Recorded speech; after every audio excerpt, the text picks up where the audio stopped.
Nama saya Muhammad Zawzawan Sardiraha, NPM 2420103049 akan mempresentasikan hasil analisis keuangan dari PT Teradata Indonesia Tbk.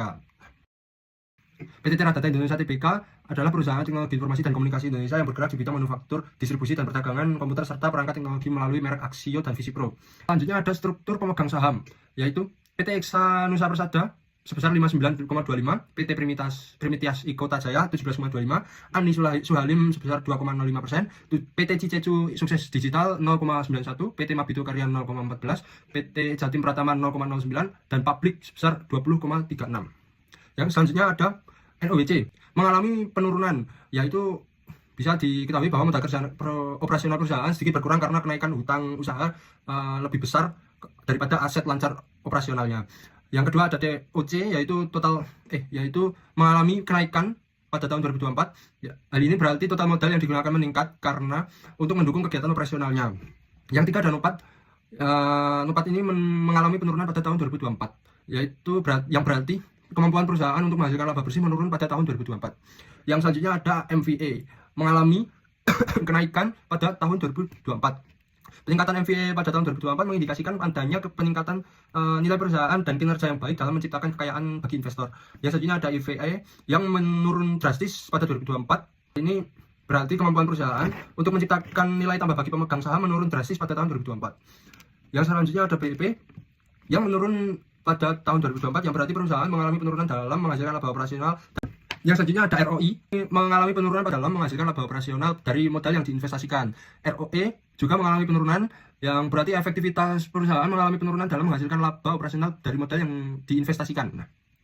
OPM itu juga mengalami penurunan pada tahun 2024, yang berarti rasio probabilitas perusahaan untuk menghasilkan laba operasional menurun pada tahun 2024. Inventory turnover yang mengalami penurunan pada tahun 2024, walaupun itu kecil, yang berarti menunjukkan bahwa perputaran persediaan perusahaan tahun 2024 itu menjadi sedikit lebih lemah.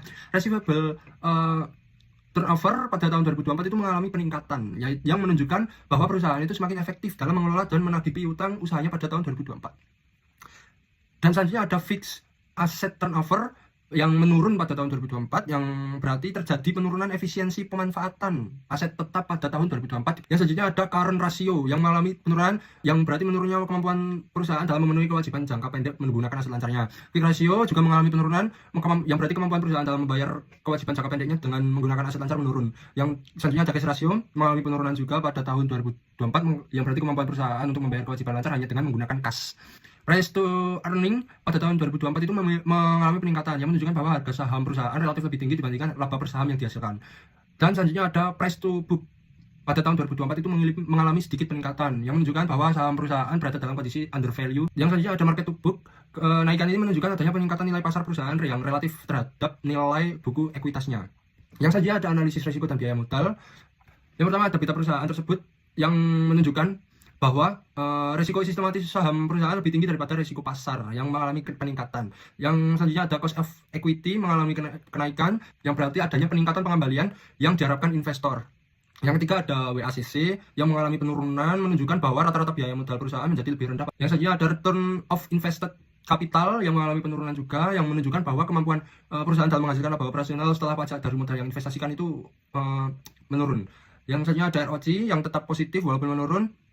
Itu berarti kemampuan perusahaan dalam menghasilkan tingkat pengembalian di atas biaya modal itu menurun pada 2024 walaupun masih positif. Yang selanjutnya ada struktur modal.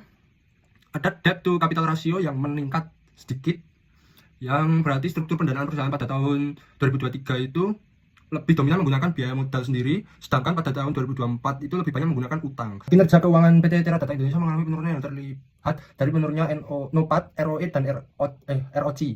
Karena kebutuhan pendanaan meningkat dan perusahaan memilih menahan sebagian labanya. Kebijakan dividen yang konservatif menunjukkan fokus perusahaan bagi pengutangan keuangan. Meski profitabilitas menurun, perusahaan masih mampu menciptakan nilai bagi pemegang saham.